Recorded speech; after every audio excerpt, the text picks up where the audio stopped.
Welcome aboard, everybody, to another episode of OG55 Live. Today, we were talking about Deadpool in the parks. We're ending our 6-day beard challenge. You can see that we all have a lot of scruff. We're gonna have you at home vote on whose beard grew out the most. We're also gonna talk about the Disney Cruise Lines and the union's tentative agreement with Disneyland Resort. Up next on OG55.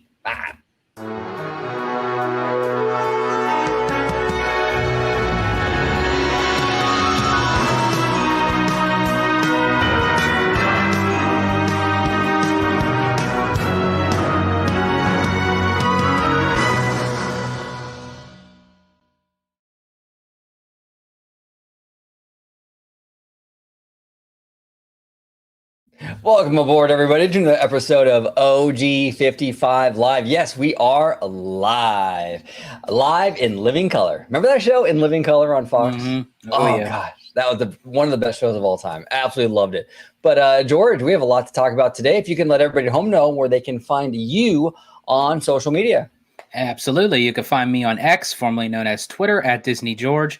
You could also find me on Instagram under the Disney Italiano. And of course, you can find me right here on my home base at Orange Grove 55 with Citrus Corner, with all that sweet, juicy, but sometimes sticky Disney news and info. There we go. And have you guys ever tried this, by the way? Doritos, I think it's called. I've heard of it, but I've never tried it. Oh man, Mexican soda. It's amazing. You've had a Conductor?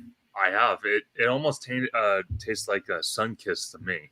Yes, very, very good. It's totally sugar water, but it tastes fantastic. But theme park conductor, it is an honor having you back on, sir. If you could let everybody at home know where they can find you and what you do on YouTube and all that good stuff. Absolutely. You can find me on YouTube and Instagram at Theme Park Conductor. You can find me on Twitter, known as X, at Theme Conductor. And every Thursday at 7 p.m. I do my Conductor Thursday live stream where I have very special guests, which I just had Orange Grove 55 and George the Italiano last week. And I'm still getting views on that video and still getting laughs about it. So it's a great time. You know, we talk about the theme park world, Universal, Disney. And then, you know, I leave a little bit for Q&A, you know, give the audience a chance to kind of interact and, you know, ask any questions they may or may not have. So, you know, that's what I do. Awesome. And in the description down below, I do have a link for Conductor's YouTube channel. Make sure you smash that subscribe button. And George, I do apologize, sir. You said sticky and I didn't drop your sticky drop. Okay, it feels better now. Yes, you know, yes. It feels complete. It doesn't feel right when we don't play the sticky drop. Okay, I just want to say this. George is trying to upscale the results here. He unbuttoned this shirt. That doesn't count. See what I'm saying, dude? No shirt.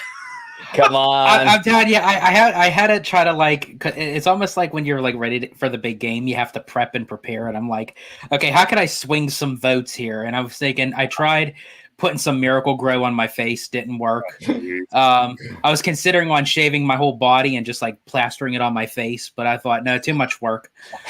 So I thought I'll just go whatever I got, and maybe I'll just show a little chest hair, you know. You know, George is the king of high tea. Look at this guy right here.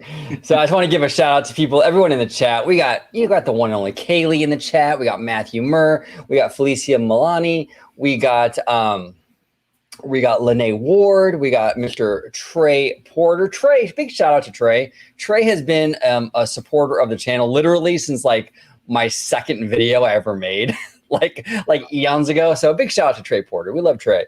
And we got Mr. Barry Plays 28, Hi OG George, and Theme Park Conductor. Smash that like button, everyone. Thank you, Bob. And we also have the girly nerd, Mary Ann. Hello, boys. What's going on, Mary Ann? And Rick Nick, he is in the house. All right, here we go. So before we dive into the park stuff, we have some serious business to tend to here. Okay, so for 6 days since we were on Conductor's show, Conductor Thursdays, we decided we're going to have a beard growing contest. Okay, we just thought it was time to grow up. Right? Time to grow up. We're just growing up here. We're growing out beards. Time to grow up. There we go. Thank you, Newsom. Time to grow up. Yeah, there we go. So I'm gonna actually we just have to make sure just by that statement we have to refer to like we're referring to the beards and not nothing else. Oh yeah. Always keeping it PG. Hi George, always keeping it PG.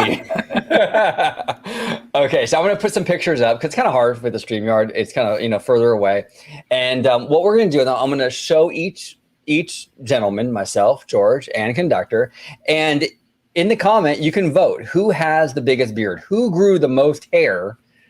In 6 days. And at the end of the video, we will have a winner. Okay, so right here, we got Mr. Conductor, theme park conductor. Okay, growing in a nice, healthy, I would even say a little bit more than a 5 o'clock shadow. That's pretty significant, buddy. Pretty significant. A solid showing. And we got the Italiano, known for his growth. And like it looks like it grew in more since I took that photo. I think it might have. So keep that in mind. He took this morning and it actually looked darker now. So George is full blown. You can see my hair popping up, dude. See my hair? Here we go. The taller the hair, the closer to Walt. Here we go. And that's mine. Woo! Yeah, of course, I got all the gray because I'm the old fogey in the fucking group, right? So we got me, and just so you know, everyone, this is OG's OnlyFans profile. This is my OnlyFans, exactly. So that's OG right there. We got the Italiano right there, and we got Mr. Theme Park Conductor there. So we're going to continue on with the show, but we have a poll in the comment section. Make sure you vote on who won the beard contest. Who has the most full beard? At the end of the show, we will declare a winner. All right, here we go. All right. So first topic today is going to be, and this is from the one and only Mr. Scott Goosen. Come on now. We don't use anyone else but Scott here. Scott is the absolute GOAT of Disney news. Right here, we have Deadpool coming to Avengers Campus at Disneyland beginning July 26th and Disneyland Paris on July 24th. Look at this, fellas. This is perfect. Like, the costume is legitimately perfect. Like, this is like, you would swear this is Ryan Reynolds. I mean, this is absolutely incredible. There's more, though. They really went all out with this here in front of Carthay Circle. We got Mr. Deadpool here on San Francisco, Is he checking that paint though? Any chips or scraps on that paint? I don't know. On that bridge, we gotta check it out. I don't know. We also have him on web slingers, and we got him looking at the Mickey sourdough bread. Okay. Did you guys see the little video when he came out? Oh, George. There we go. Now I'm going to mute it because I think it's Celine Dion, and I think we're going to get copyrighted. But he came out at Disneyland Paris, and he did this beautiful dance. And the music is great to it. It makes it even better. But unfortunately, I can't play it. But look at this. This is so good. So good. The Italiano, I'll start with you. What do you think? Deadpool in Avengers Campus. Is this the best thing they ever did or no? Honestly, this is phenomenal. I absolutely love that Disney is kind of going outside of the box, and because this is a character that is very off base, very raunchy, speaks his mind. I mean, he's basically me in a superhero outfit, it's like basically. But I love how Disney kind of went a little bit edgier for this because essentially it's going to be a banger of a movie. I love the first two Deadpool films, but you never would think that they would go outside of the films, into the theme park realm, but they are. And I love that Disney's taking that risk. I will say though, I would have absolutely loved to have seen Wolverine with him to kind of have that banter kind of back and forth kind of thing. That would have been really cool. But I mean, beggars can't be choosers. I'm just glad we are getting him. And also too, I have to give credit where credit's due. Actually, when we met up with a friend of the channel, Tyler, back in, I think it was April, he and I were having a discussion about this, and he actually called to the fact that he thinks that Deadpool is going to come to the parks. And sure enough, there he is. Here we are. Conductor, what are your thoughts? Deadpool in DCA. Do you like this idea or not so much? Oh, are Are you kidding? I love this idea. Like George is saying, I think Deadpool is the perfect new character that DCA needs, especially Avengers Campus, to kind of just bring it back from the dead, since we've lost all these shows and entertainment and characters and whatnot. This is a perfect opportunity. And I want to give a shout out to Scott Gustin. The guy is an absolute goat with Disney news. Anything Disney news, that guy's on top of it. He is. He's fantastic. And I like how concise he is, like with his tweets and stuff.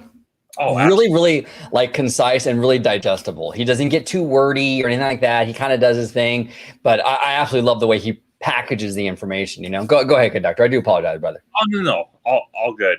No, I'm super excited. I do want to give your viewers just a heads up, and many of them are pretty on top of it.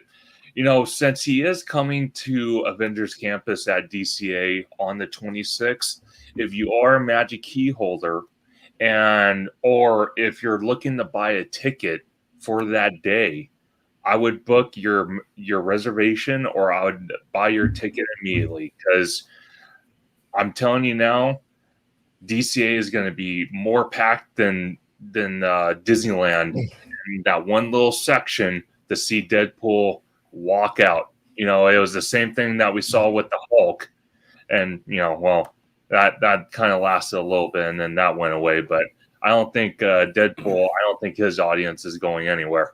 No, and here's the thing. Trey Porter posed a great comment here. He said it's crazy to have an R-rated character in a Disney park. And actually, I wanted to touch upon this, right? Because this has been a conversation on Twitter and stuff where people are like, this character is really raunchy and super R-rated. It's inappropriate to have it in a Disney park. Now here, for me personally, and I'll go down the row here and we'll kind of talk about this for a little bit. I don't mind it, okay? Because look, DCA has permission sort of to like be edgier, to be more adult.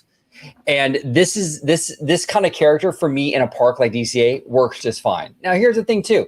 You're not going to have him, he's not going to be doing like, he's not going to be saying like dick jokes, right? Like in the park. Like oh man, I'm sorry, George, but he's just not going to do it. He's just not going to do it. So it's fine. Like, it's totally fine. Like, he's going to go in there. He looks really cool. He'll do the funny stuff like we've seen with Disneyland Paris, where he dances to Celine Dion all dramatically and things like that. I'm good with it. I think it's fantastic. Now, look, if they were to put this in Disneyland or put this in Magic Kingdom, okay, that's really inappropriate. You don't do that. But he's not going to tell dirty jokes or anything. I don't see the problem with it. If kids see him, they're just like, oh, he looks like a cool superhero. It doesn't really matter, in my opinion. What say you, George? And then I'll go down to I wanted him into the story time with Belle. Oh, like, yeah. just yeah, that'll work out. Yeah. No, I completely agree. I feel DCA is the more appropriate park, not just because of with Avengers Campus and what have you, but it is a little bit more of a I don't want to say adult centric, kind of, but yeah, compared to Disneyland, you have like the princesses and everything. It's Walt's Park, so I think a character like this for DCA would be, more appropriate. As to like for Disneyland Paris, I think that it's more appropriate over there of how they, run, their operations and what have you.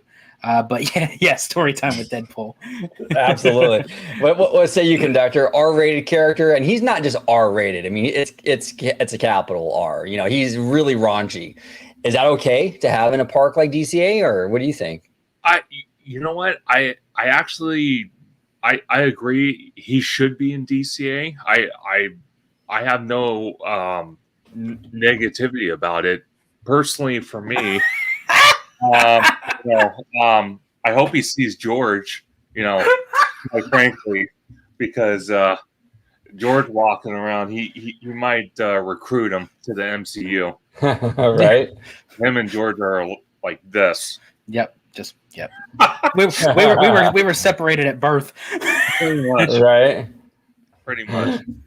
Absolutely. Yeah, I think it's a good idea. I mean, I think it's fine for DCA. I think it's gonna be massively popular. But I am curious as to if they're gonna bring on Wolverine. I'm surprised they haven't. Mm-hmm. Is it possible there's something with Universal and their rights? Because I know Wolverine is heavily scene in Islands of Adventure. Now I know it's east of the Mississippi, Right. but it is kind of weird to me. You have a movie called Deadpool and Wolverine, and you don't have no Wolverine. Are they going to trot him out later? Maybe it's possible. I'm wondering if they're kind of doing a two-parter. So they're bringing Deadpool out for the promotion and marketing of the movie, and then maybe they're going to see like how well the film does, which obviously we know it's going to do very well. But I mean, you still never know, really. I mean, we were all kind of surprised at like how Inside Out 2 obviously just broke another box office record with beating Frozen 2. Yeah. And I think maybe they could possibly wait and see how well the film does, and that could depict on how long they decide to keep Deadpool into the parks, and they may bring Wolverine out along with him. However, I'm not sure if with X-Men, I don't know if there's anything separate in the clause with Universal if it relates to, because I know the X-Men is utilized within Universal Orlando, but I don't know if how it goes with California. Yeah, I don't know either, because I also heard that Disney can't use the name Marvel even in California. Mm-hmm. So that's why I'm asking. Like, maybe there is something in that contract where they can't technically use Wolverine. I don't know. If anyone knows in the comments, please let us know, because I'm really, really curious. Girly Nerd here says they had Zombie Captain America, so I think Deadpool is fine. Yeah, they did. They had Zombie Cap, like, I think it was like 2 years ago or something like that, which I was surprised they did that, but I thought it was pretty cool. Yeah, Trey's got tickets for tomorrow. That's awesome, Trey. Perfect. Absolutely awesome. But yeah, Deadpool, he is officially, as of the 26th, just a couple days from now, he's officially going to be seen at DCA. So sure.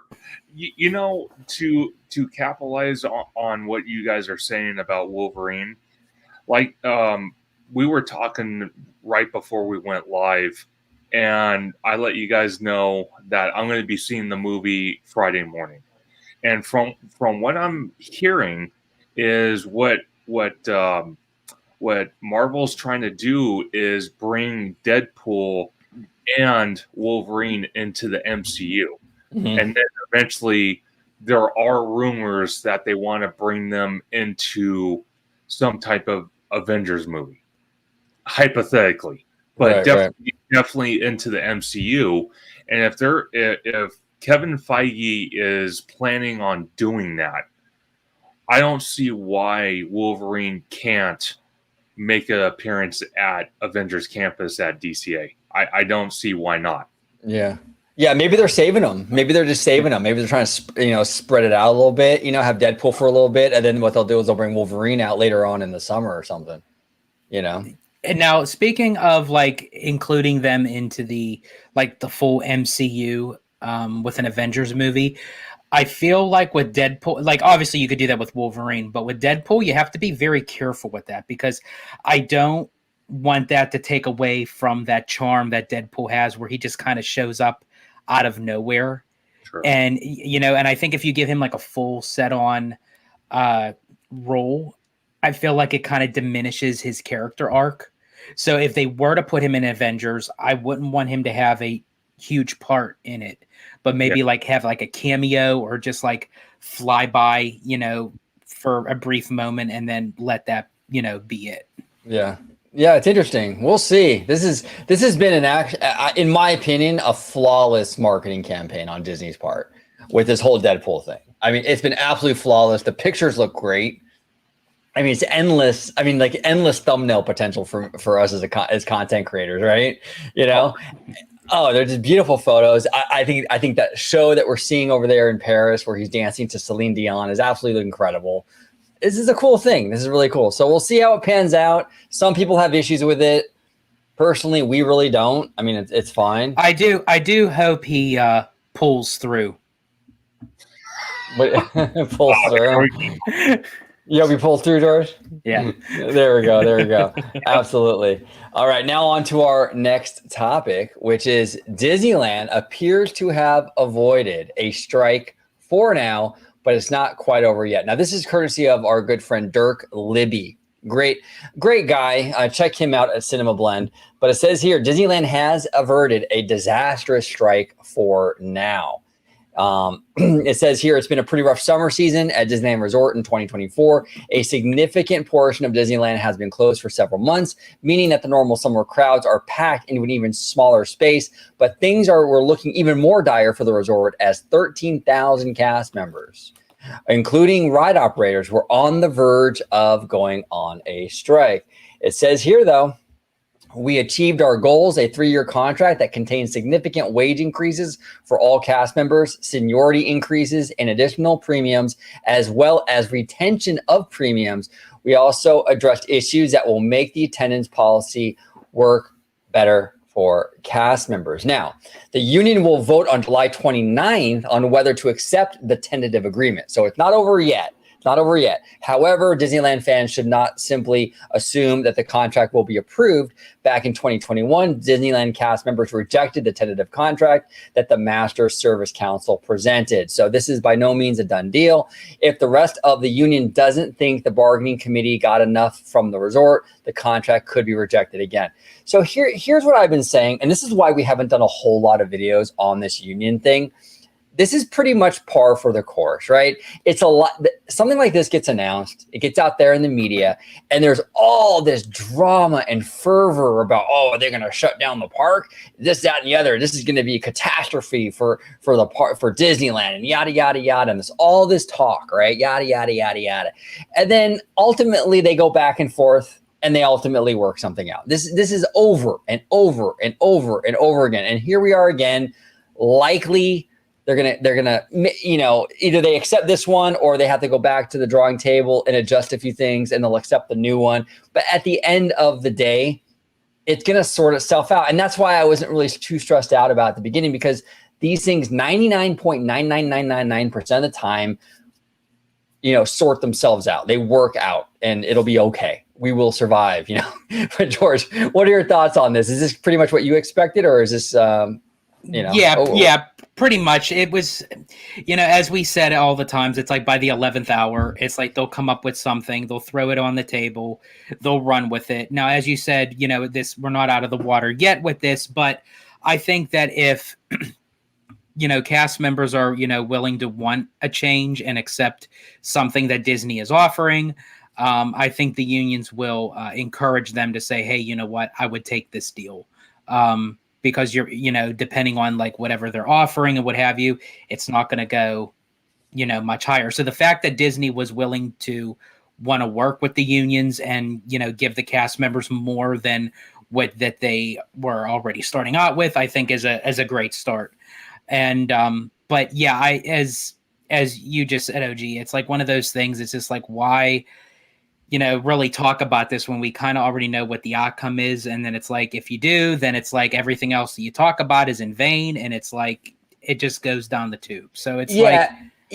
And that's why it's just kind of like, and I've said this for years, but it's like this kind of stuff is a lot of drama in terms of like media play, right? But usually it works out. So that's why it's kind of like, okay. Well, we'll do a video on it, but we're not going to like obsess over it, because typically it will be sorted and it'll be okay, But what say you, conductor? Is this a surprising tentative outcome, or where do you stand with it? So the way I stand with it is, we still have to wait until the 29th. So that is 5 days from today, to see if the unions are going to vote on it, see if they're going to agree to it, or go back to the drawing table. The thing is, no news. How can I put it? Any theme park news or any news period, before all the facts are in, if people are, propping all these different variations of what could happen, what couldn't happen, then hysteria starts, then rumors start. Yeah. And that's not good for anybody, because it can lead to one thing or another. I'm hoping that the union feels that it is good enough. I personally want to ask for more, because nowadays daily life, with bills and food and gas and all sorts of utilities, prices go up. The California cost of living is crazy, and I think people should put pressure on Universal too. I mean, those are California employees as well. What are they paying their cast members, their team members? I'd love to see that. Sure. The cost of living out here in California is so difficult. It is so hard to live out here. It's a beautiful state. I love living in California, but it's hard. It's hard. Sorry, conductor. Go ahead, brother. Oh, no.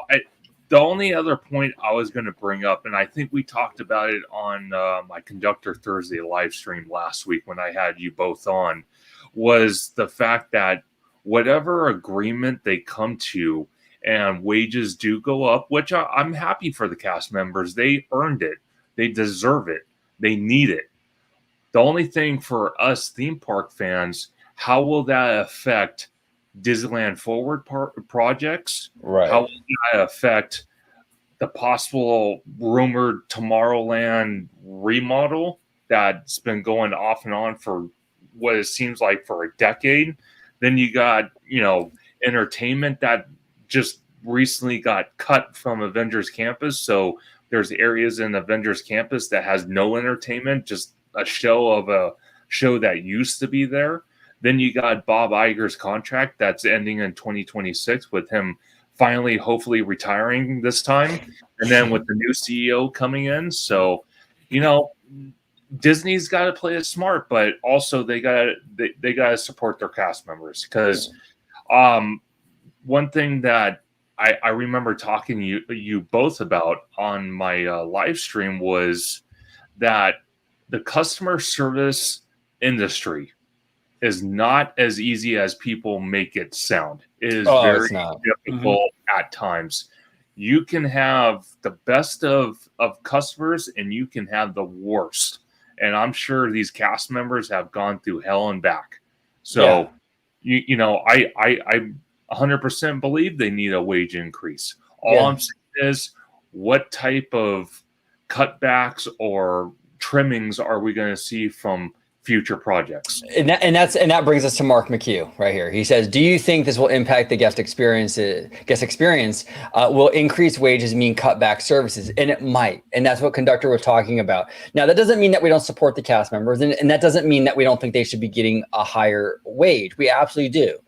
But the reality of the situation is, a lot of times these corporations pass it on to the consumer, right? So your Magic Key prices might go up. Now, look, it's not the only reason it's going to go up. There's an element of like corporate greed in there as well, and whatever, profit margins, all that. But a part of it could be these wage increases. They're paying, 13,000 people more hourly. That's going to impact, Disney, and they're going to look for ways to offset that loss. Big way they do that is by raising prices. They might do what Conductor is saying, where they cut services. Maybe they cancel shows, which we've already seen evidence of that happening now with cuts and everything. So, that's kind of the dark side of this. And I want to make it very clear, though, we still support the wage increases. We just want to bring up the reality of the situation, in that when you raise wages, a lot of times these corporations, they're looking for ways to offset that. And unfortunately, it's usually passed on to you and me in higher prices or cuts in shows and things like that. What say you, Italiano? Yeah, unfortunately, OG, dry your eyes, because they probably ended up cutting Toy Story Land for Disneyland Forward. So yeah, they probably did. I know I'm you're so probably bummed. you're probably so disappointed in that. Oh, I'm so bummed. But no, you guys are absolutely right. It's, at some point there, as much as, I agree with you guys. It's like, I want to see what's best for the cast members. They deserve a pay increase due to the fact of their personal finances, the economy. It just keeps on going. Inflation is absolutely atrocious right now. So it's, everyone deserves to be able to work, but also be able to have a living lifestyle, so to speak, that they could actually, have some money in their pocket to pay the bills, buy groceries, pay rent, utilities, what have you. But yeah, to the fact of the matter is, when you do that, sometimes you have to rob Peter to pay Paul. And unfortunately, Rob in this case may be the Disney Parks Experiences projects. So not saying that they won't, not do anything. Obviously they will, but I mean, some things may have to get altered in order to make this happen, because you have to literally think, it's not even just a couple dollars or what have you, but you have to times that by how many cast members are going to be affected by this per year. So I mean, that's a big chunk of change. So it has to come out from somewhere. But I do feel like that this will be an agreement the unions and the cast members will agree with. I don't know exactly what is in the offer specifically, but I do think that Disney probably has something in there that will sweeten the pot, because I don't think Disney's going to want to deal with this with the quarterly earnings on August 7th. Right. We got D23 coming up 2 days after it. And then, of course, the progression of Disneyland Forward. They're just not going to want to deal with it. So as much as Disney, doesn't want to just give in right away, but I think that they have to kind of meet the unions in the middle for something. Yeah, they want to get this done, like you said, George, before the earnings call, and also, like you said, before D23. They want to get this all sorted out and done. And I think that's going to happen. I think we're moving in a positive direction here. And I do want to, before we move on to our next topic, I do want to say here, Dirk says here, he says, certainly one hopes the new contract is everything the Disneyland cast members want. They are the people who make the magic happen in the parks for so many of us, and they are a vital part of why we love Disney parks so much. And he's absolutely right about that. Very well said, Dirk. That's exactly the case. And I just want to add on to, for everyone, just take a deep breath, just to say hypothetically that if the cast members of the unions deny this offer from Disney on the 29th, that does not mean immediate strike. That is not, nobody wants to strike. The cast members don't want to strike. The unions don't want to strike, and Disney definitely doesn't want to strike. So all that means is it just goes back to the drawing board, and possibly another offer or two might come from the unions to say, well, okay, this was the initial offer. Can you add this? Can you change that? Can you tweak this? And then Disney would respond to that. So just even if they do hypothetically deny that offer from Disney, that still does not mean immediate strike. Yeah, exactly. And just for everyone at home, that full disclosure, the three of us, our beards are part of a union, and we worked a contract out with our beards, and everything's good now. So there's no strike over here. Our beards are working full time right now. So it's good news all around. All right. So our next topic is from the one and only, once again, Mr. Scott Gooston, the GOAT of Disney News. Disney Destiny bookings will open to the public on August 9th. The ship is set to begin sailings in December of 2025. Disney Cruise Line will be unveiling new details about the ship during a 3-day reveal event from July 30th to August 1st. Italiano, George is like you're like the cruise king, bro. Like, this guy has gone on like 90 cruises. How many cruises have you been on, bro? Like 10 or something like that? I've been on 9. After September, it'll be 11. My God, man, look at you. He's the Jay-Z of Diz YouTube. This guy's just like big pimping, spending cheese, right, George? That's how I roll.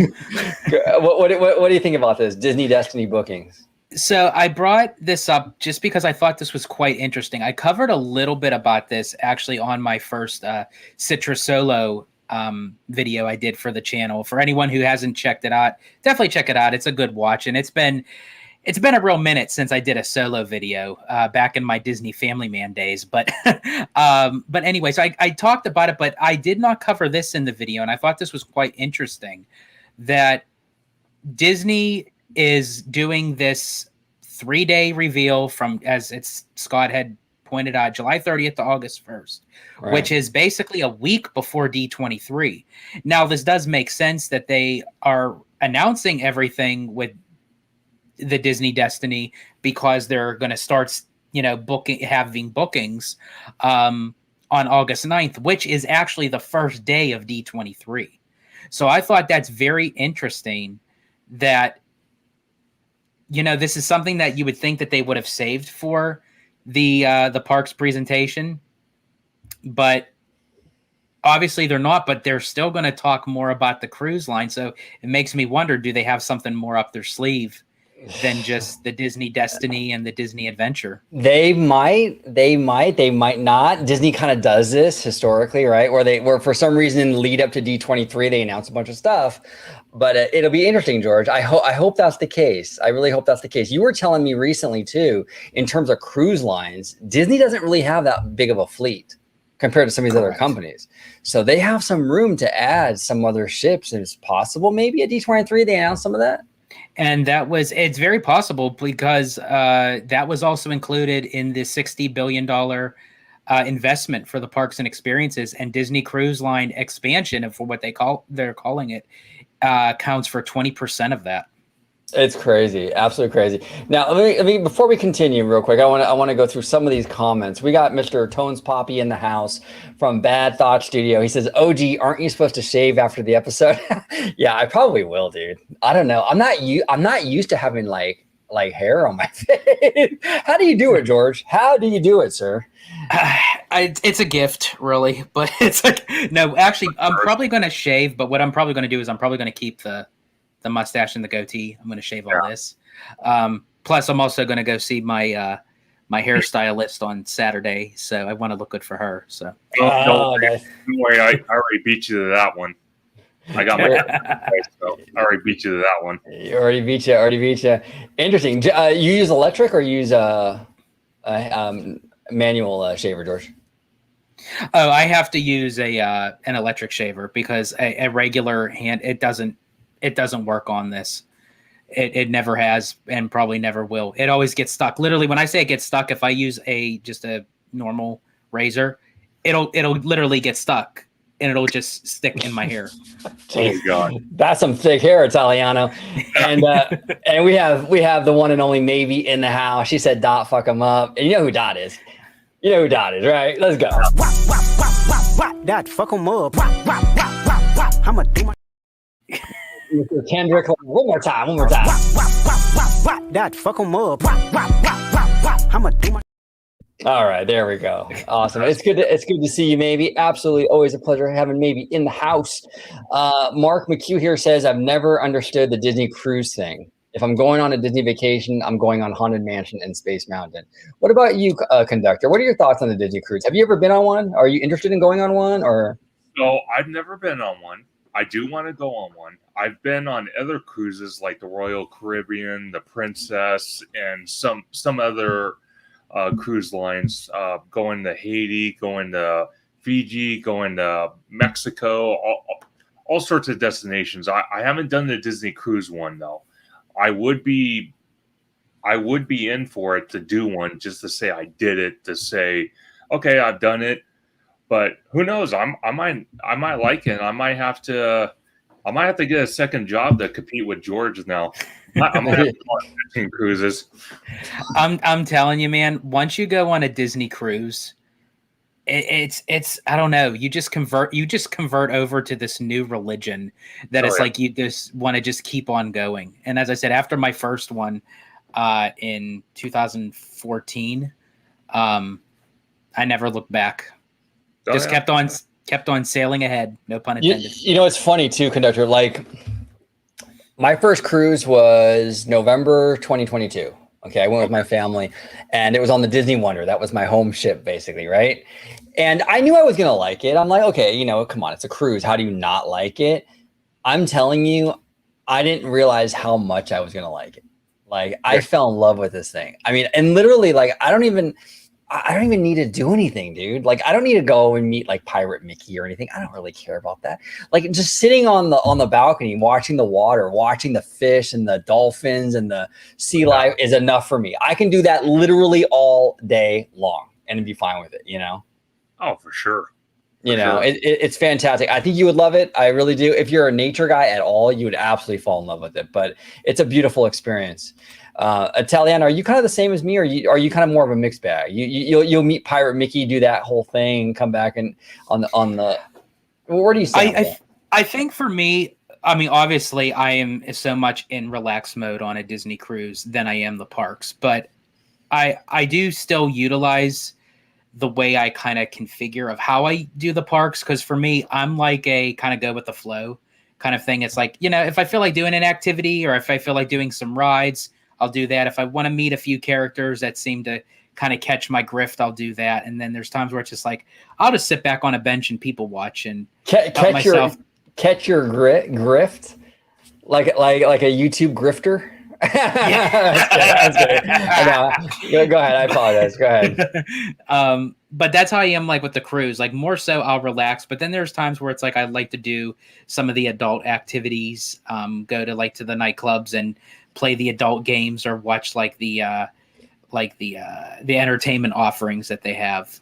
I love dancing. I just wish that at the cruise we were on, they were actually dancing at the dance party. That would have been cool. But... And if they had some good music, something like that, or it would be nice. They had that on that cruise ship. OG, you would probably never leave. You'd probably book your permanent residence on that ship. Oh Never. Yeah, man. Oh well, I'm telling you right now, because with Oriental Land Company making their own Disney cruise ship, they're funding it literally. So they're probably going to do like a land and sea kind of thing with Tokyo Disney. So I could imagine getting OG on that ship. Oh yeah, They'd have to literally drag him off it. Yeah, dude, I'm telling you, because OLC is gonna go big. They're gonna go big. They're gonna make all the other ships like they're gonna embarrass basically the whole fleet. That OLC ship is gonna be absolutely insane. But Scott Goosen here posting the promotional video. Disney Cruise Line Singapore shared a new promo video for the Disney Adventure. It's a good one. Its maiden voyage is scheduled to depart from Singapore in 2025. Now, this is the ship that Chapek bought for pennies on the dollar, right? The big one. Correct. Now this is a big boy. This is a big body. This is a thickie right here. The Disney Adventure. This thing is huge, man. So I'm kind of curious about this one the most because this is a ship that was like, it was already like 60 or 70% already built. 75% built. Yeah, so I'm curious to see how they Disneyfied it. How they, is it going to look like the other ones, or because they already started on it and had their own touches, it'll feel very different than the other ships? What do you think? Do you think it's going to feel different, or? I think as far as like what the design goes inside, I'm for sure it'll probably cater to. I think it'll cater to the Asian market anyway. Now, maybe says thicky. You mean like thicky like some cake? Cake. There we go. Sorry about that. Go ahead, George. I had to interrupt you with an inappropriate joke. One more time. Of course. Cake. There we go. Go ahead, brother. Go ahead. My bad. But no, it's good. But I think if they were going to make a ship to appease the Asian market, I think they would do something that was more along the lines of what was already entailed with the ship before Chapek bought it. So I think they just kind of utilized it. But as far as like the design of like the color scheme and all that, I think they'll stick to the Disney fashion. Although, as you said, this is going to be a massive ship, just because this ship really wasn't supposed to be a Disney cruise ship. But unlike the other cruise ships, the Adventure, they said, is so big that they could have fit 4 funnels on that thing. Woo! Oh, you know what? I think it deserves a thicky. 4th. Oh, wow, bro, that's big. Woo! All right, let's go ahead and we got one more article for the Disney Cruise Line that the Italiano sent me. So it says here from, again, Scott Goosen, Disney Cruise Line will be unveiling the Disney Destiny starting next Tuesday, July 30th at 10 a.m. Ahead of the announcements, Disney sent out several patches as clues for next week's announcements. Here's the complete set of 18. So let me go ahead and expand this out a little bit. All right, so go ahead. These ones, George. I cracked a few of them. So the Vanellope Von Sweet's race car up at the top left corner, I think that's going to be more like how they use like the sweet shop that's on board, but it'll be themed after Wreck-It Ralph. The Groot with the music, we kind of already got a little notion of that. That's going to be part of the Marvel dining experience that is going to involve Groot. I think that's also probably with Black Panther and Spider-Man. Okay. the Captain Mini, I think, not the Captain Mini, superhero mini, excuse me.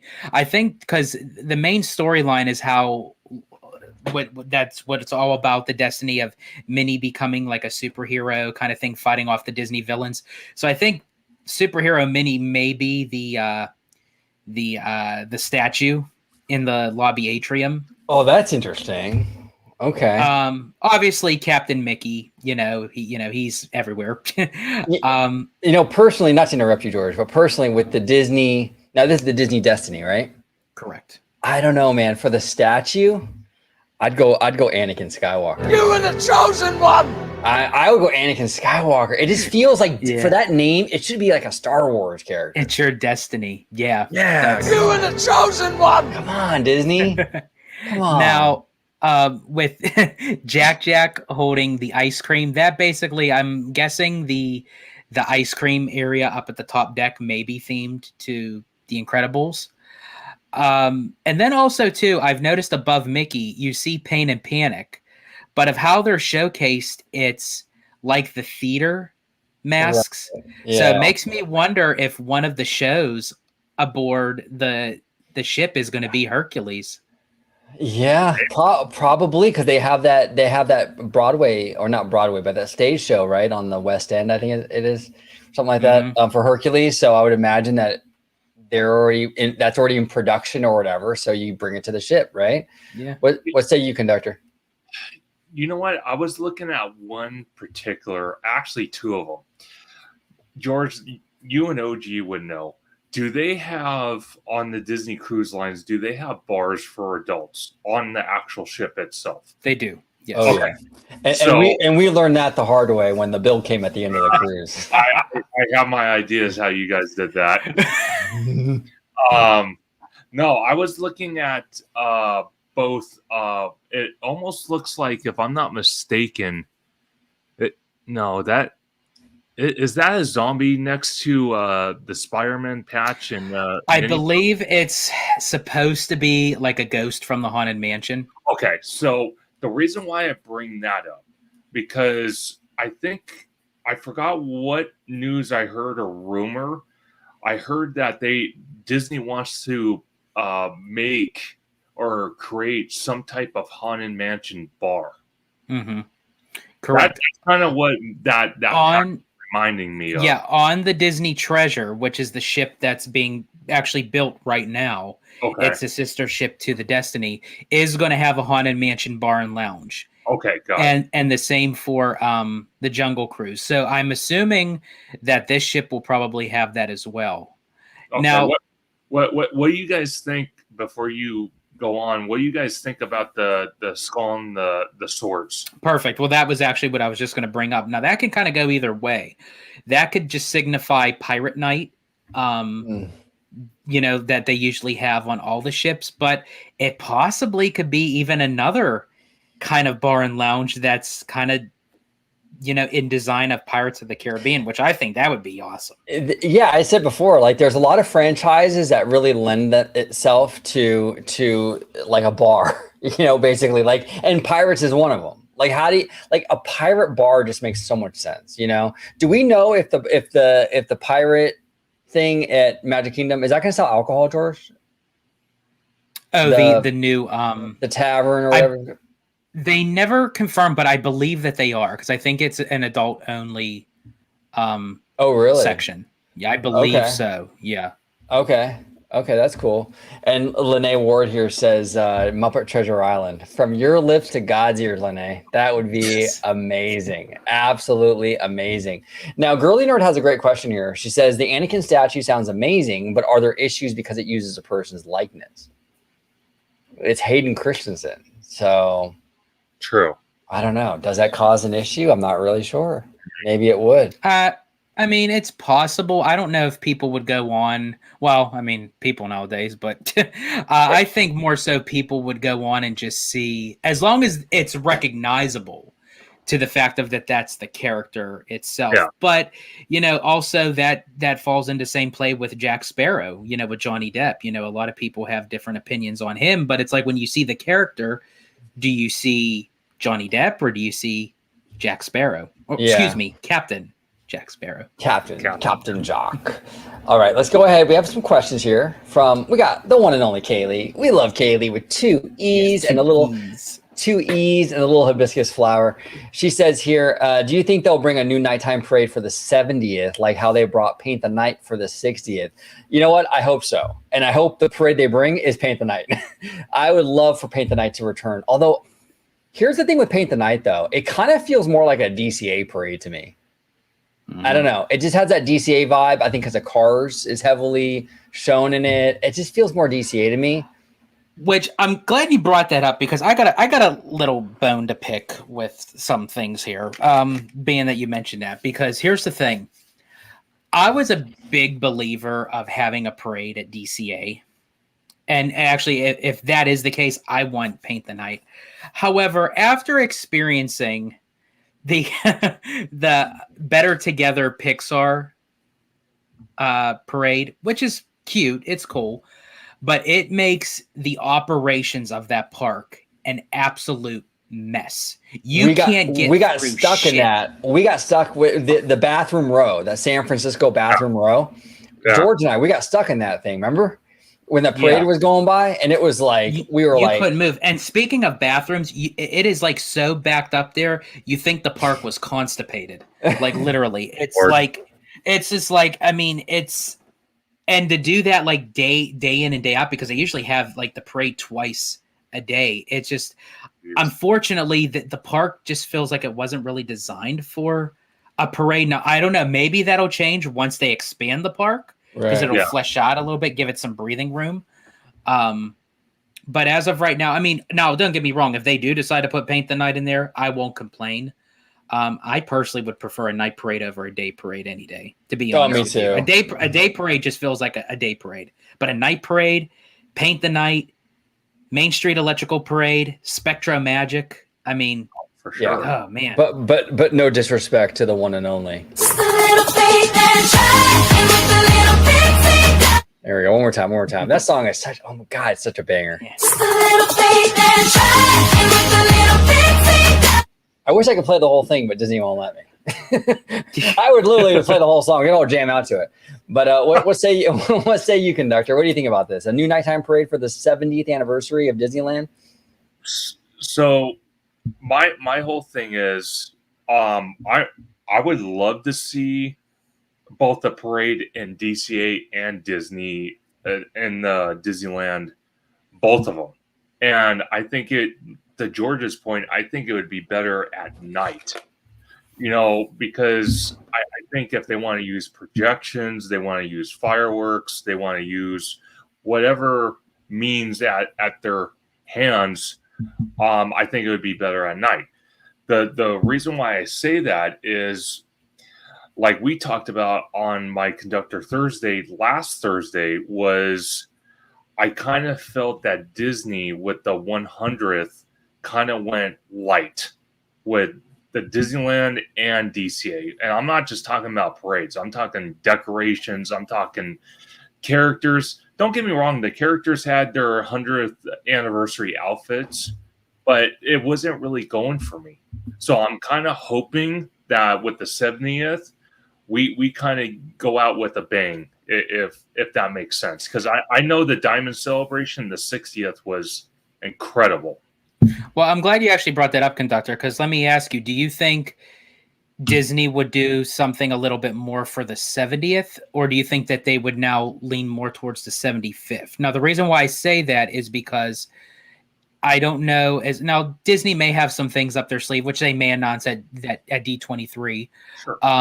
But do you think if they were to wait for the 75th, do you think that would be more plausible for the time frame to maybe get something in there much bigger for an anniversary, rather than, because we would have literally less than a year away before the 70th? Or would they treat the 70th more like the 60th rather than the 75th? So I think I think to your point, I think they would treat the 70th as like the 60th. I think personally, if they want to bring something big, yeah, save it for the 75th. But going forward from that, I think so let's say the 80th and then the 90th, that gives the Disney company at least 10 years to bring something massive alongside with decorations, decor, food items, merch, all that stuff. So it gives them a 10-year gap. But I do agree with you. The 70th, they could do a lot. They can learn a lot from the 60th when they had it, and then bring something massive for the 75th. So from now to that point, you have about close to 6 years or just under 6 years to do that. And I think that we would get the announcements at D23 for that. Because I think honestly, maybe like the Avengers e-ticket, I think that would be more so ready by the 75th. Mm-hmm. You know, I'm sorry. No, go ahead. I wanted to bring this up since the Avengers e-ticket is starting to become a sorry story, just like Tomorrowland. I want to bring it up since Deadpool is going to be debuting on the 26th, right? I don't think any of other Avengers campus has a ride based off Deadpool. No. What if, you know, hear me out. What if the Avengers e-ticket is more based off Deadpool than it is the MCU? To kind of introduce him into the MCU. Here's the thing. I think that's a cool idea. The only issue now, I don't have a problem with him, with how they're using him in the parks right now, because he's mostly going to be silent. He's not going to be able to do his whole like dick joke thing, you know? But the only issue with building an attraction is that you're kind of obligated then, because there's going to have to be dialogue for him to be raunchy, because that's his character. He's the merc with the mouth, you know? So if you have a Deadpool ride, it might get a little iffy with that. Then I think you're kind of skating on iffiness right there with the appropriate, because now you're having to insert dialogue, and what's that dialogue going to be for a character like Deadpool? But I mean, personally, I would love it. What about you, Italiano? Yeah, to the same notion why, you know, I don't know really how, like, sort of like how Deadpool's like a wild trick pony, because it's like he's very effective in his own way, but it's like if you push it too much, then it becomes very diluted. And I think that's where Disney went wrong with the Pirates franchise. When they inserted Jack Sparrow into every scene in the movies. Not saying his character isn't good, but it's like sometimes too much cannot be a good thing. Right, exactly. The only reason I bring something like that up is because we've talked about it on your guys' channel many times before with other guests and whatnot. The Avengers e-ticket has been passed up for the last 5 years, even before COVID happened in 2020. And the reason I bring this up is I feel that the Disneyland Resort going forward with Disneyland Forward, no pun intended, I feel that they need to have how can I put it, an exclusive attraction that no other Disney park has. They need something like that. I kind of just feel like at this point going forward, the Disneyland Resort, not saying every ride is in other theme parks, but a lot of it is, and that's like to a reference like with Universal, just for a second. Universal Hollywood's building a Fast and Furious roller coaster. Right. No other Universal park has that, and no other Universal park probably will have that. So it's exclusive to Hollywood. That's what I'm talking about with Disney, with Disneyland Resort. They need whether it's the Avengers e-ticket, whether it's something else, they need to make something unique where it's only to the Disneyland Resort. So people that, again, don't live in California, don't live in Florida, don't live in Japan, Hong Kong, Paris, whatever, they want to fly out to California. Right. That's why I think, like, decoration wise, they'll do something kind of small for the 70th. Sure. I really don't have like high expectations for it. I kind of see it going the route of the company's 100th, the Disney 100. The 75th, honestly, I could see the Avengers e-ticket and honestly Pandora. I think honestly those are the two things. Yeah, and here's the thing. Yeah, I think for the 70th, we're obviously not going to get any new attractions because they'd be in construction now. So what I think the approach for the 70th is going to be the Walt animatronic in Lincoln. We'll get that. Yeah, correct. We might get a parade, a nighttime parade. That's very possible. Little things like that. Maybe a new daytime parade as well. Maybe something little like entertainment new stuff. Fireworks show. New fireworks, exactly. Yeah. But for the 75th, I think that's going to be like what you were saying. Like George and I have been hearing from our sources that the Avenger G ticket is a go. It's further along than people think. It has not been canceled. It's further along than a lot of the other projects in the pipeline. So we are getting it. That's probably a 75th anniversary thing. But this 70th is going to be mostly entertainment and things like that, I think. Well, mostly entertainment. And then courtesy of David from Fresh Baked, he's been reporting on construction happening in front of the entrance gates for Disneyland. So could we see the new turnstiles installed before the 70th? It's possible. Yeah, it's possible. Has anyone heard anything with Disneyland Forward as far as like with the Eastern Gateway? Did they break ground on anything of that yet? Nothing yet, but they might be keeping their cards close to their vest until after the expo. They might be waiting. They don't want to show their hand, so to speak. Now, before we move on, Maybe here says, I have brought peace, freedom, justice, and security to my new empire. You are the chosen one. There we go. Absolutely. Absolutely. And then Mark McHugh here says, I want a statue of Anakin confronting the younglings. Oh, that's dark, dude. It will remind young children what could happen if they misbehave. Oh, that's wild. That is absolutely crazy. You might as well have Vader.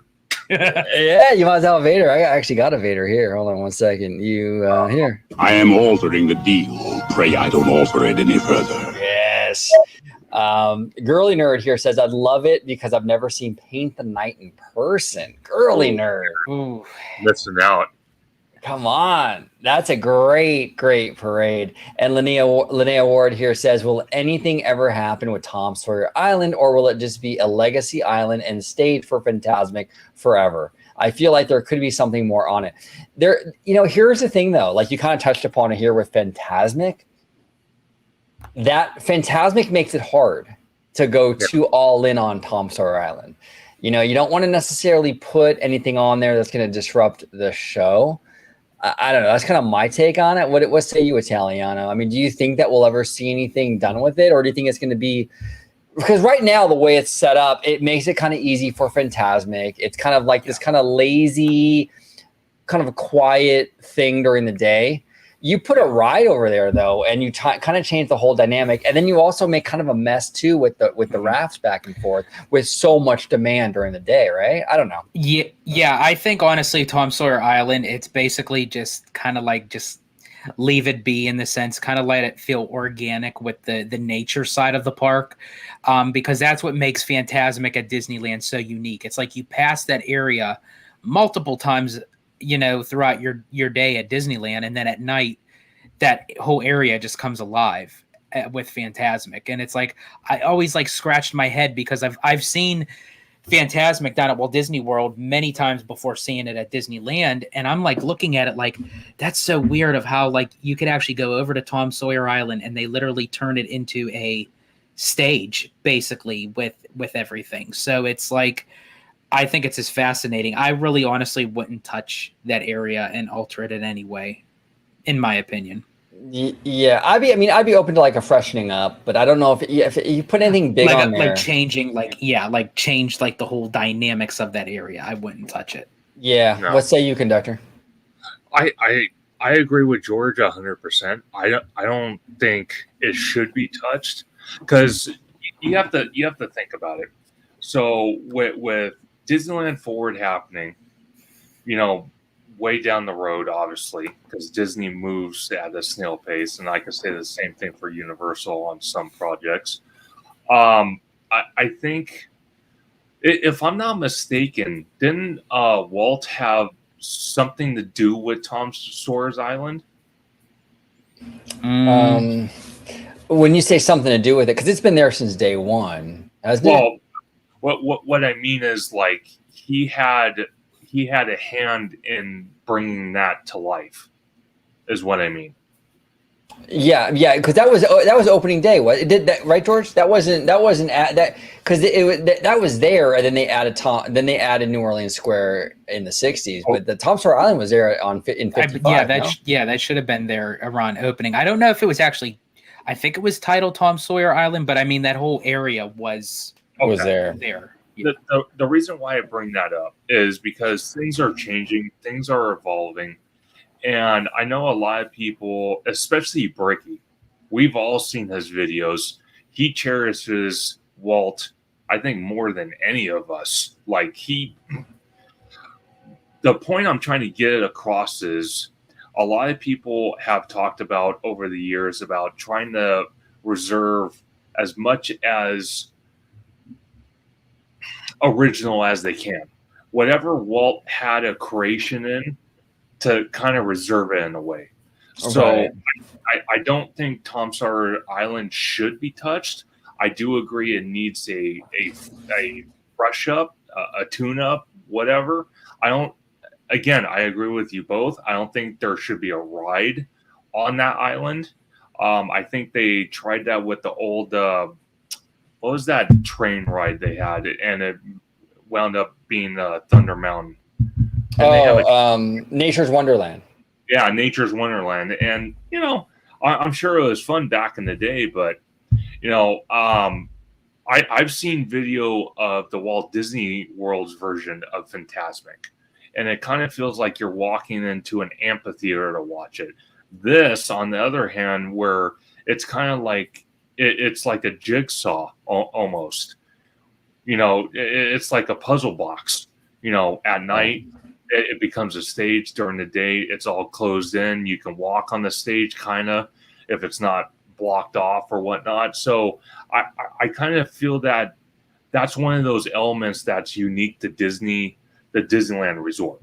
So I don't think that should be touched at all. I think it should just be original and just be, updated, of course, but not demoed to the ground. So. Yeah. Now, Lene Ward here says, could Tom Sawyer Island be used as a stage during the day as well as for a Fantasmic? Could you see the shores from Galaxy's Edge and other lands? What say you on that, Taliana? Would you like to see some daytime stuff on there, like for shows and things like that? Or I think for me, honestly, probably not, because I feel like it would kind of cheapen it for Fantasmic. I don't know. It just feels like it's so territorial for Fantasmic. It's like, I don't know if I would want anything to kind of cross paths with it, so to speak. Yeah. It's like it's like the Holy Land. Yeah. Yeah, it's interesting. I mean, I wouldn't mind like some smaller entertainment on the island. I know back in the day they had like Jack Sparrow on there and stuff, right? Like around the Pirates of the Caribbean craze. Yeah. I guess if you do something like that, that'd be kind of cool. Do like little subtle things. Yeah. Yeah, absolutely. But nothing as like a big production wise. I wouldn't want anything. No. Yeah, and Girly Nerd here says it's been there since the beginning. There's a lot of great scenes on the island in the 40 Pounds of Trouble movie. I'm waiting for you guys to watch it. Yes. It has been there from the beginning, and I definitely need to check that out, Marianne. Thank you so much. Yeah, we definitely will. And then Shane Narani, I do apologize if I'm mispronouncing your name. I do apologize. But according to the Missouri governor, Tom Sawyer Island is part of Missouri. That is true. It was annexed. It is part of Missouri. That is absolutely true. It was annexed. I think it's mostly symbolic or whatever. But like I said before, I go along with what other people want to do. So I missed it. Okay. As far as for Paint the Night. Paint the Night. Yeah. Yeah. Yep, absolutely. And we got Mr. California Dreaming here today. What's good, boys? What's good, California Dreaming? We always like seeing you here, brother. I do apologize, though. No Slimer today. No Slimer today. But hey, you know what, though? In honor of Slimer. And all these dollars got commas that come with commas behind them. And all my Slimers be slamming. And all my Slimers be slamming. And all my Slimers be slamming. And all my Slimers be slamming. Thank you for joining us. But we are actually going to... we got one more. Oh, do you think a few things will be held back for D23 Brazil? Hopefully they announce a Brazil pavilion. Here is the issue with Epcot. I would love that too. The issue with Epcot is that they just got they got a lot of investment with recently, right? They reimagining, so to speak, or whatever, with Cosmic Rewind as well and all that. I don't see them pouring in a bunch of money on top of all that to go in there and do a new pavilion. I could be wrong, and I hope I am. I love Epcot. I just don't know if they're going to do that. I think they're going to focus more on like Magic Kingdom with Beyond Big Thunder. They're going to focus on Animal Kingdom. I think we might even see some Hollywood studio stuff. I think Epcot is probably last on the list for any serious investment. Again, Sean, I mean, I hope I'm wrong, but that's kind of where I'm at. What say you, Italiana? Yeah, I kind of touched upon this with the Citrus Corner video, but there is a possibility, but I don't really think because, Epcot really, I mean, aside from Horizons and having that 80s retro look to the poster, but they don't really showcase anything for Epcot. And I think it's because it's brand new. Now, you could really ask yourself this question for D23 2026, because I feel like that would kind of circulate back into Epcot. And I think that's where we might get a new pavilion.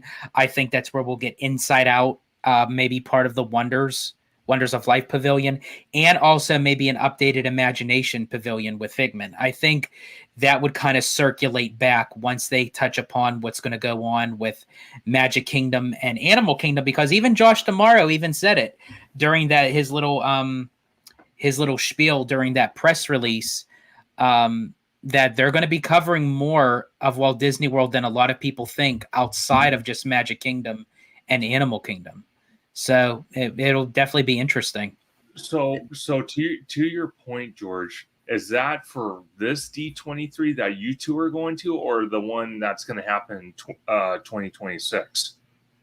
Wait, which one? The one that D'Amaro was talking about? Yeah. It's this one. Okay, so the question I have for both of you is if he's hinting at that, how much news do you guys actually think we are actually going to get for Disneyland itself? Because if you think about it, like you just said, tomorrow is talking a lot about Walt Disney World. Then they're going to be talking about the new Disney ship debuting.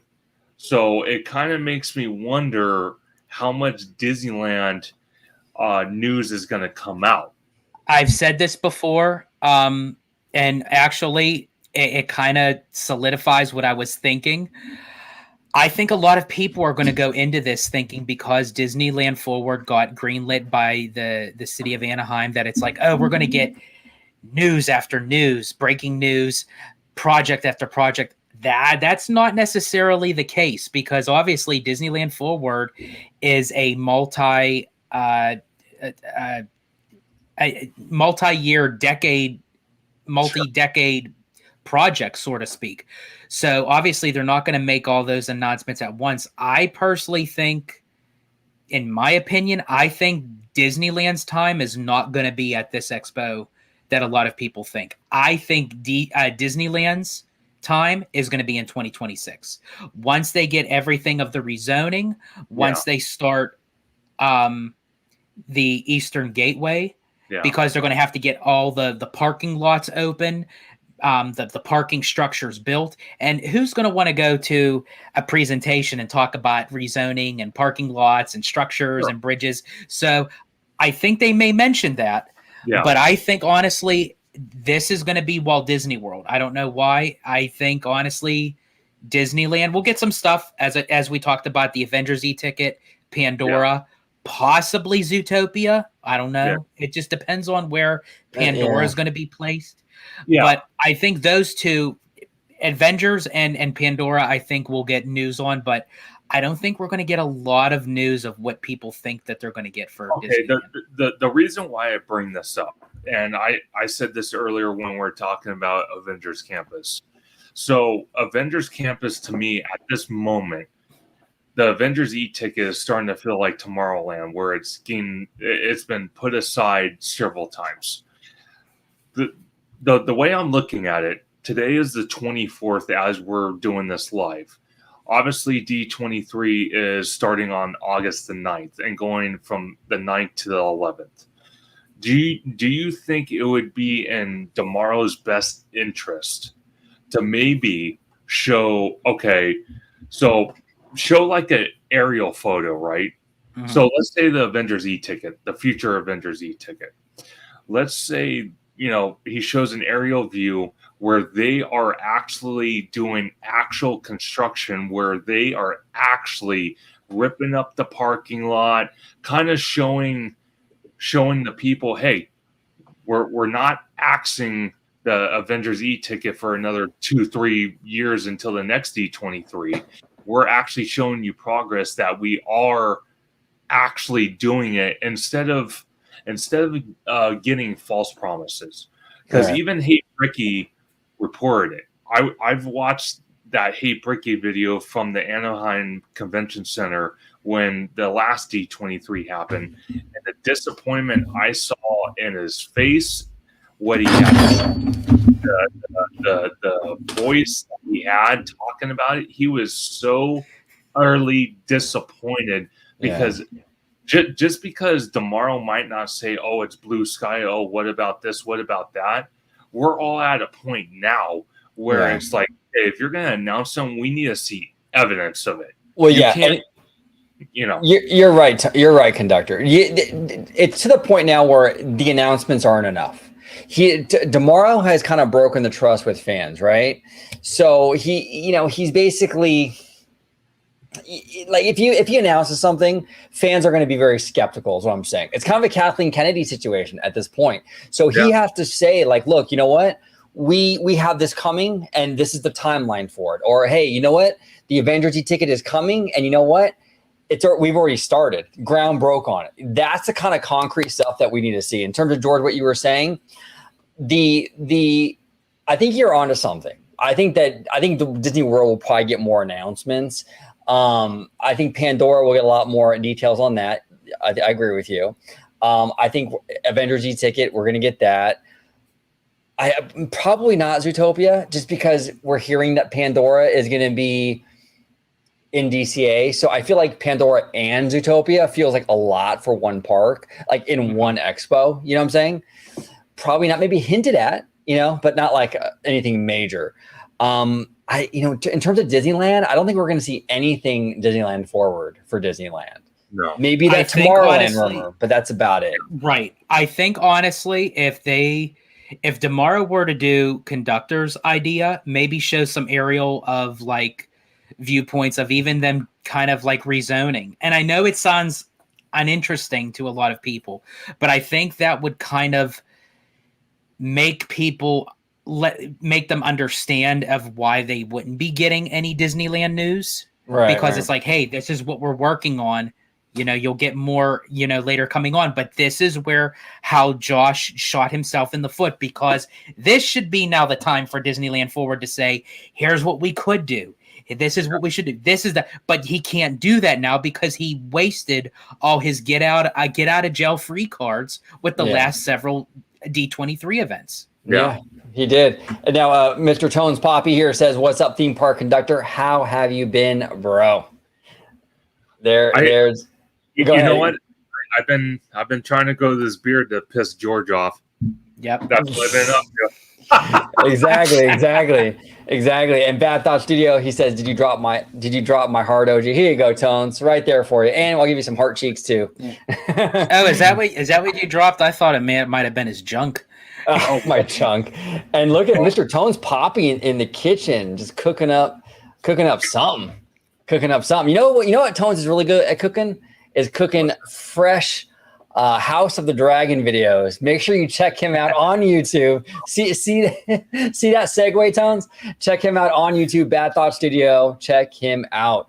And maybe here says, what did you cook, Chef Boyar Poppy? Exactly. What are you cooking in that kitchen, Mr. Tones? And he says here, OG, have you seen How to Train Your Dragon? OG, no, I have to catch up 3 years later. Hey, did you catch up yet? No, I still got to catch up. Absolutely, Tones. That's how I am, bro. That's how I am. I'm getting really bad with the shows, man. I'm so far behind. I haven't even started yet. But I wanted to bring this up as part of the conversation we were having from Lord Jonathan. What are your thoughts on D23 parks being later than before, not in the morning time? Which he's referring to that the parks panel is usually in the morning, early morning. Okay. But now they're doing it in the evening, which it starts at 7 p.m. California time, which is 10 p.m. Eastern time. But by the time it's over, it's going to be midnight into the Sunday. So I wanted to get your guys' thoughts on, like, what do you think the strategy is with that? Real quick, did I say How to Train Your Dragon? Did you? I didn't even pay attention. Oh, I didn't catch that. Oh, I do apologize. Tones. No, he does House of the Dragon content. You were just so hyped up of like doing your segue. You said the wrong damn IP. You know what I'm saying, bro? You know what I'm saying? Epic you know what that is? Mind. Maybe. That was just gonna say. That's what I was just gonna say. You are like you got that How to Train Your Dragon land on your mind, man. You want to go on that coaster? Hey, George, just remember some. OG's not used to facial hair. It's sure. I'm not. So, conductor, what say you? George posed a question. What say you, brother? What was the question? I'm sorry.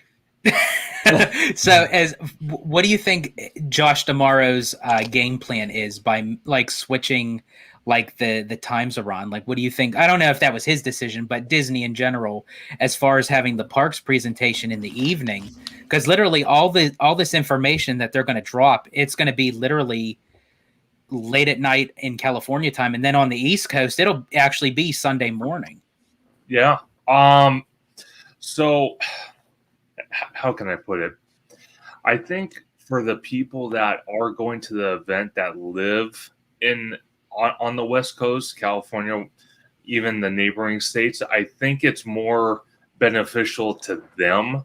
You know, a lot of people, they can't make it in the morning. A lot of people work in the morning. You know, I think they're trying to make it more convenient.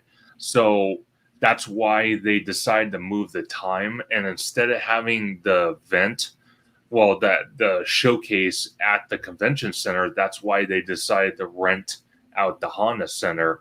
That's why they changed the time so they can have more of an audience. I do feel bad for the people that live on the East Coast because, you know, by the time they get all the news and watch the entire thing, it's going to be 1 o'clock their time in the morning. So that's kind of suck for them. But no, I think, I don't know. I want to believe that he's changing it up. I think they're trying to pull out every straw they can, because we all saw what happened the last time he got on stage. It was a disaster. So why not try new things? So Yep. Mariana, Barbara, thank you so much for the $5 super chat, Mariana. Off topic, but Gina Carano's lawsuit against Lucasfilm will move forward. The judge denied Disney's motion to dismiss her case. Thoughts? Honestly, Mariana, they're probably going to settle or something. It's kind of usually how these things kind of work themselves out. We'll see. I haven't really been following it too much, but I'm sure they'll settle something. What about you, George? Do you think where you stand with it, brother? Yeah, I mean, things like this happen within big time companies. It probably happens more times than what we really know. And, social media, everything's out there all the time. But, knowing Disney, just like how they want to avoid the strikes at Disneyland, I'm for sure they'll come to some sort of agreement that they'll speak to her attorney about. And I'm for sure they'll come to some middle ground, not the high ground, the middle ground. Yeah. I'm sure it'll work out. I mean, that's crazy though that they denied Disney's motion. That is crazy, but I'm sure it'll get sorted in the end. What say you, conductor? Have you been following the Gina Carano thing at all, or not really? No, I have not. I do agree with both of you that they probably do want to settle. I do find it interesting that the judge denied Disney's motion. The reason I bring that up is I know we talked about, and this was God, I can't even remember when we did this video. But we talked about how Disney is more of a entertainment company, and that they needed to, keep their nose out of politics and the whole drama that they had with DeSantis in Florida, that whole thing. So I'm not totally surprised that a judge did this. But again, it's kind of up in the air. I agree with you both that they are going to settle, but again, I'm not surprised with Disney trying to poke their head where it shouldn't be. I'm not surprised by that at all. It's interesting. Yeah, it's interesting. I'm sure they'll come to some kind of settlement with this thing, and it'll be sorted out. But yeah, to be honest with you, Mariana, though, I haven't really been following that story that much. I've been kind of out of the loop with that. So, but we appreciate the super chat. Thank you so much. Now, Tones Poppy here says that we need to link up soon. Yes, we do. Actually, we are going to do a Jay Shear video very soon. It'll be a member exclusive. Jay Shear, family here on OG55. We love Jay. He paid us to say that. Yeah, he did. Yeah. He did. Jay, you can Venmo me, bro. You can Venmo me. No, but great guy. He his short film. We're gonna be doing a watch party with a lot of the talent from the short, and it's gonna be a member exclusive. So it'll be with Jay, Italiano, and a bunch of the actors, actresses, and filmmakers from his short. So look for that very, very soon. But Tones Poppy will be part of that as well. So going to be a really, really fun time. There's going to be like 30 people on that panel that day. It's going to be pretty cool. We're gonna look like the Hollywood Squares. Yeah, yep. We totally will. Or the Muppet Show. The Muppet Show had all that. But I want to thank everybody for joining us today. Now, before we go though, we have to find out who won the beard contest. Who won? It looks like we have. Here we go. We got it. You know what? Here, I'll share my screen actually. All right, I think it was George. Yeah. I don't know. We'll see. It's looking like the Italiano. I'm being nice. George is a fan favorite. Here we go. Give me 1 second, guys. I do apologize. I'm just having a little bit of there we go. Okay. So the Italiano, you are at 84%. Holy crap. 84%. We got OG at 16, and Conductor, I am sorry, brother, you are at 0, my friend. Okay. It's all good. That's okay. OG, you ruined my perfect streak. I ruined it, man. You're at 84%. But now this is just how much it grew in. You know what I'm saying? Like how big exactly. It is. And so, wow, I gave you a little run for your money, Italiano. Yeah, that's something. That's up there, man. Let's see here. So Girly Nerd said, I voted for George, but got to give a special shout out or a special nod to OG because the salt and pepper scruff looks really good. Oh, well, thank you, Girly Nerd. That's really sweet of you. Appreciate you. Appreciate you very much. OG bread is just translucent. OG one. OG. And then we got Kiki and Luca. Hey, everybody. What's up, Kiki and Luca? What is going on? We're going to see Kiki and Luca at the expo. Oh, he said beard. See? Beard. There you go, beard. I thought he said bread. I thought yeah, it is translucent tones because I'm an old ass motherfucker and I got fucking gray. You know what I'm saying? I will say, but you know what though, bro? Honestly, I think if you let it come in a little bit, I think honestly you gotta give off like that George Clooney kind of. Right? Yeah, exactly. You know what I'm saying? It's like exactly. Oh man, look at Tones Poppy. Oh, here we go. Kiki and Luca need to have a chest hair competition. Oh, geez. Oh boy, yes. George, yes. you want to show everybody at home what you got? You know what? Honestly, I'm telling you right now because here's the thing. Like with me, like, oh god, I mean, this isn't even all of it, man. This is like you're pretty low. You're gonna show some nipple too, George, or what? I'm gonna check. hey, you know what? I always say like I'm not too sexy to take off my shirt. So there you go. There you go. But I want to thank everybody who joined us today on this all beard episode. of OG55, the Tones Poppy, Girly Nerd. Let me see here. Kiki and Luca. We have Shane, Lord Jonathan, Kaylee, Lene Ward. Who else do we got in the house? Maybe Alessio Pasquale, Candid. We had Candid Camper in the house. Hold on one sec. Candid Camper. Oh my God, he's giving me love too. I love that OG actually grew out the beard, big sexy. Thank you, Candid. I love you. I love you, man. Love you, baby. Love you, baby. And maybe here says drama mama. You know, maybe I wish I had that drop still. I had to get rid of my drama mama drop because the it got copyrighted like really bad. So I had to get rid of it. But I miss my drama mama drop absolutely. And Trey Porter. We love Trey Porter. Thank you so much for joining us, Trey. Everybody who joined us today. Barry Place, Mark McHugh, Florentine. Thank you all so much for joining us today on this episode of OG55. I do want to remind everybody, now we're going to go through the outros in just a second. I do want to remind everybody, Theme Park Conductor is a friend of the channel. He has a YouTube channel of his own. He does Conductor Thursdays. He does live shows just like this. He talks all about theme parks. He does a lot of Universal. If you're into Universal, he's your guy. If you're into Disney, though, he does that too. So he does both. George and I are on there all the time, or we're going to be. We already did one episode, which is fun as hell. That was one of my favorite live shows we did. That was so great. But we're going to be regulars on that and on his channel. So make sure in the description, make sure you follow him, subscribe to him. He's a good dude. He does a lot of great work. But Conductor, I'll start with you. Do you want to let everybody at home know officially where they can find you on social media, sir?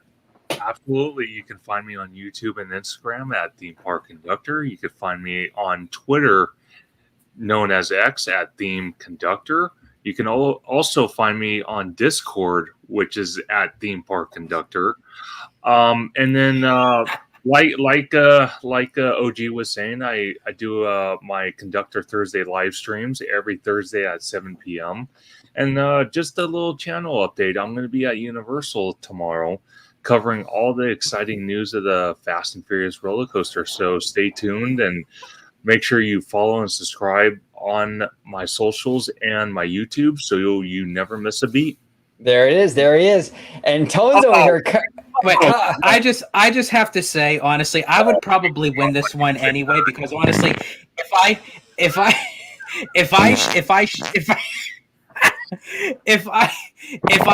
literally I literally just saw that doing my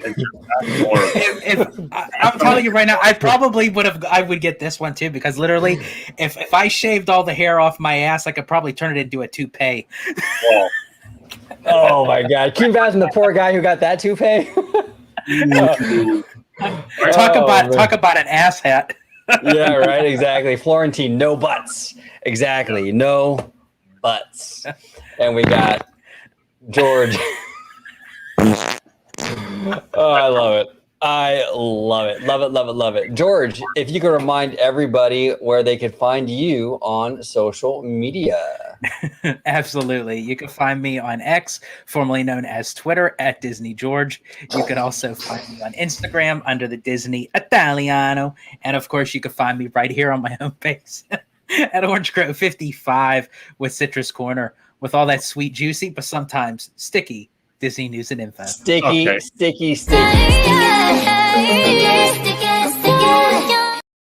you go. Hey, your boy Bad Thought Studio has a wicked mind. I'm telling you. Oh, wait, hold on one sec. Here we go. George hair would be used for pillow stuffing. Oh, Combs. The George pillow. Oh, gosh. You be picking stuff out of your teeth all morning, telling you. That sounds like a nightmare from Dark Universe. Holy shit. Oh, that's horrible, Tones. Oh man. Anyway, great stream. I can't wait to we gotta get Tones Poppy on here again soon. Like a live show with Tones Poppy. You know what I'm saying? Yeah. Those are a lot of fun. But George, if you could, oh yeah, you already did it. Never mind. I'm like lost. Although I will ask if you could give me my sticky drop one more time. You want a sticky? All right, here we go. We got it. with the lovely Julie in the front. She's amazing. I will say though, George, with all the D23 talk about Walt Disney World's going to get more than Disneyland, Kendrick ain't happy, bro. Oh yeah. Oh, so y'all ain't gonna let nobody disrespect the West Coast, huh? Not gonna disrespect the West Coast, or not gonna disrespect the West Coast. But everybody at home, thank you so much for watching this episode of OG55. We're gonna end this show like we always end this show with the lovely and beautiful and talented Young Jin from Le Sserafim. Peace. 세상은 누구에게나 공평하게 추악해.